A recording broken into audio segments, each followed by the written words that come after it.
So guys, today I will be unboxing my new car head unit. So for some time now, this my head unit has been a problem. It has been a little bit problem. As you can see, when I start the car, the head unit remain on the booting mode. It will remain like that for a very long time. So it has been a month or so now that I've been trying to manage it like that. As you can see, it will remain like this for a long period of time. It doesn't boot. So actually this head unit, I've been using it for like say 2 years and it has actually been a very good head unit. I've been using it consecutively because normally I use car almost every day, going for work, running for some errands. So it has been in constant use, and I must confess it has been we've made a very good journey. Just a few months ago, I just saw it like this. It started doing this. It doesn't boot down. The only thing you can do is to reset it from here, but I have done it so many times it doesn't get reset. So I have also looked on YouTube and I found out that so many people are also having the same kind of problem.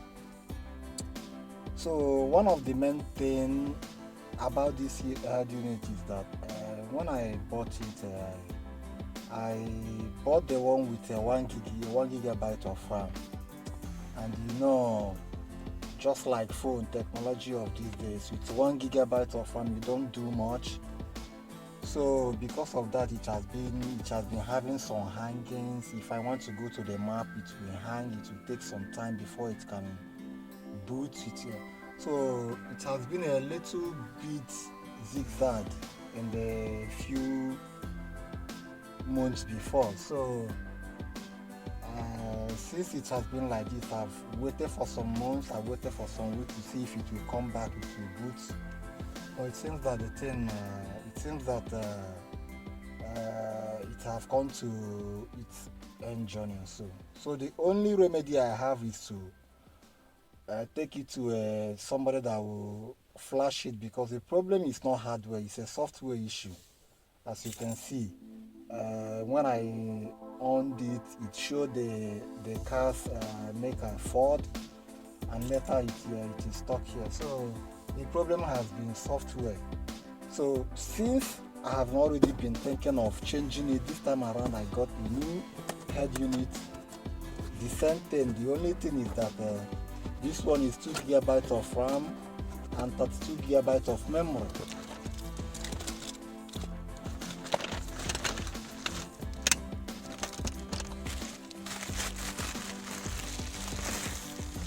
So as you can see, it's almost the same thing.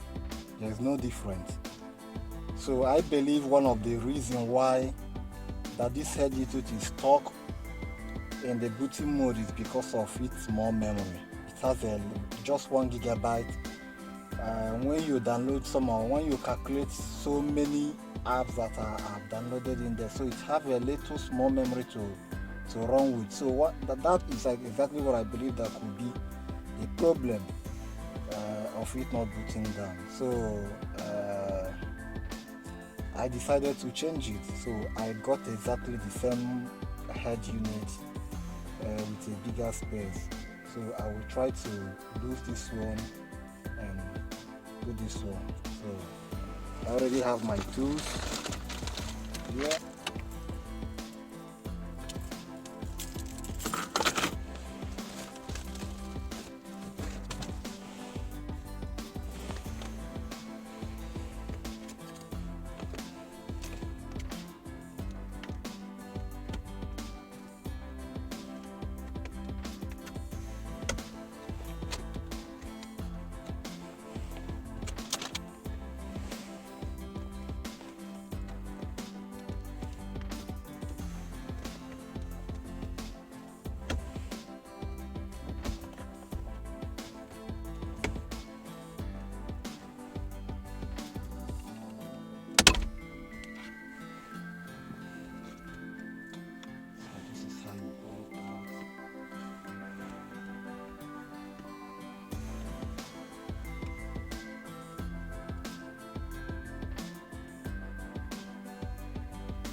this is the old one and this is the new one, so there is actually no difference.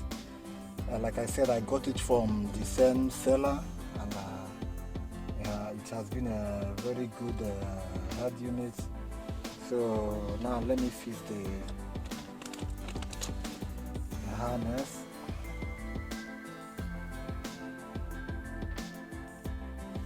This is the old one, and let me get the new one.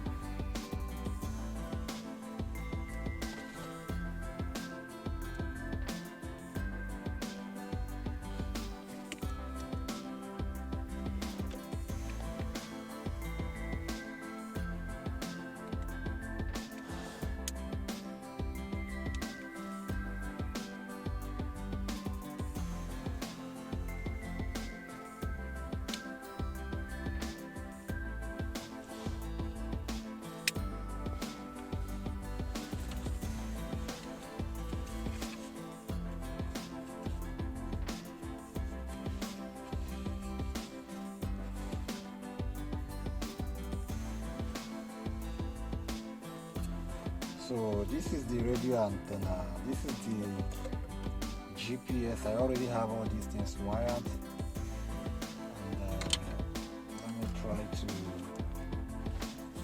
see if actually the head unit works.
So as you can see,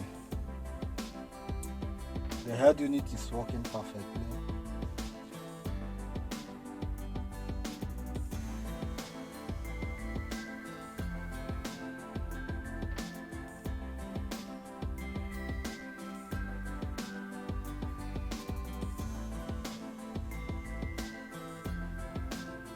Everything looks good. Everything looks fine. One of the things I love in this head unit, this launcher gives me joy. It gives you so much information, the weather, the date, the time, the Bluetooth, the music you are playing. It's so fun. It's one of the things that give me joy. This is not actually the original launcher that the car came, that the head unit came with. I just downloaded this launcher, and this launcher gives me joy. Look at that.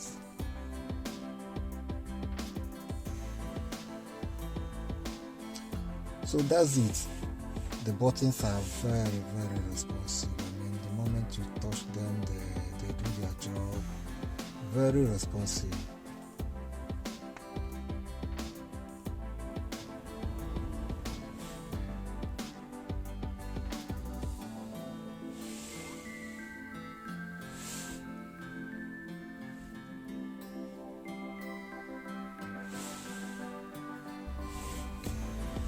So while I was mounting the head unit, I also ran these two operations that I would like to explain to you guys. So one of them is the GPS. So as you can see, that's my GPS. So this time around, I prefer putting my GPS on the dash.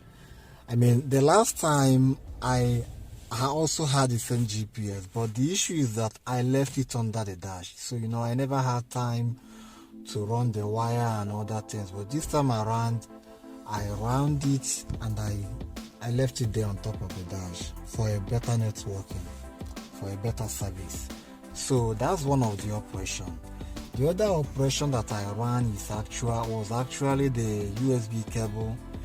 It was also one of my main problem with the other head unit, because when it was having that issue, there is no way you can connect it to the cable. And now just take a look. Let me show you my USB cable.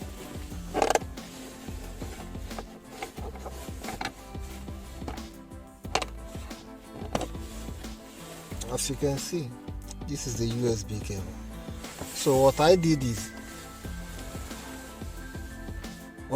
was that I plugged it at the back of the head unit and I brought it out from there. So each time I will need a cable, each time I will need a USB cable, I will just bring it out, do what I want to do, and when I'm done, I will just put it inside as if nothing happened. So now let me check the GPS. Sorry.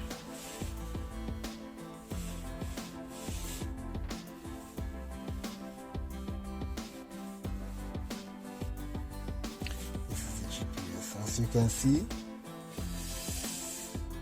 the GPS is working so well. It's working well. The other time, with my last, the other head unit, I left the GPS under the dash and I was probably having network. So with this time around, the GPS is on top of the dash, and anywhere that I'm about to go or that I will be going. So network won't be an issue for me, or finding or easily locating the place where I'm going won't be an easy. In fact, that was one of the motivation that I left the GPS this time on top of the dash. So guys, as you can see, everything is working perfectly. I actually love this head unit because it's so big, so nice, so cool. Then with these big bow ties, the launcher is so fantastic. So I love it.